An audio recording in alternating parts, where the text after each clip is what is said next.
ఎందుకు వారిని పరిచారకులందరినీ రాతి బాణాలతో నీళ్లను నింపమన్నాడు అంటే, దేవుడు మన శ్రమల నుంచి, మన బాధల నుంచి, ఇబ్బంది నుంచి విడుదల కలగజేయాలంటే దేవుడు తన మాట ప్రకారంగా బ్రతకాలని చెప్పి బ్రతుకుతామో లేదో అని పరీక్ష పెడతాడు.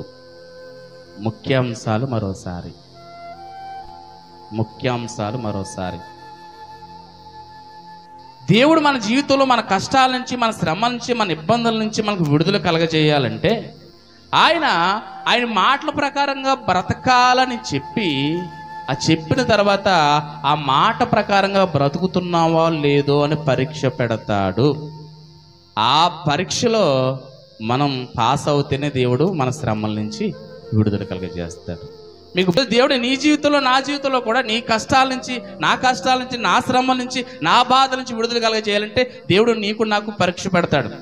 ఇంకా మీకు బాగా అర్థం కావాలంటే, ఏమంటే నయమాన్ని దేవుడు స్వస్థపరచాడా లేదా చెప్పాలి. స్వస్థపరచాడా లేదా? కుష్టి వ్యాధిగ్రస్తతో ఉన్నాడు.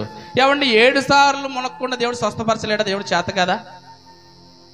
ఎందుకు 7 సార్లు మునగమన్నాడు? నా మాట వింటాడో వినడో అని పరీక్ష పెట్టాడు. దేవునికి స్తోత్రం కలుగును గాక. విన్నాడా లేదా? ఎరుకో పట్టణస్తులు ఉన్నారు. ఎవరు? ఎరుకో పట్టణస్తులు. 7 సార్లు తిరిగిన తర్వాత ఎరుకో గోడలు కూలయ్యా? ముందుగానే కూలిపోయా? మళ్ళా నా ప్రశ్న ఏంటంటే, అసలు తిరగకుండా దేవుడు కోల్చగలడా కోల్చలేడా? నేను అనేది అది. కోల్చగలడా కోల్చలేదా? నా వాదన అర్థమవుతుందా? 7 సార్లు తిరిగితేనే దేవుడు స్వస్థత ఇవ్వగలడా? 7 సార్లు తిరిగితేనే ఆ ఎరుకో గోడలు పగలగొడతాడా? ముందుగానే చేయగలడు. కానీ ఎందుకంటే దేవుడు నా మాటల ప్రకారంగా బ్రతుకుతారా లేదని దేవుడు ఏం పెడతాడంటే పరీక్ష పెడతాడు.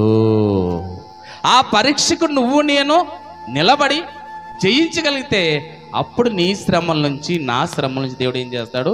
విడుదల కలగజేస్తాడు.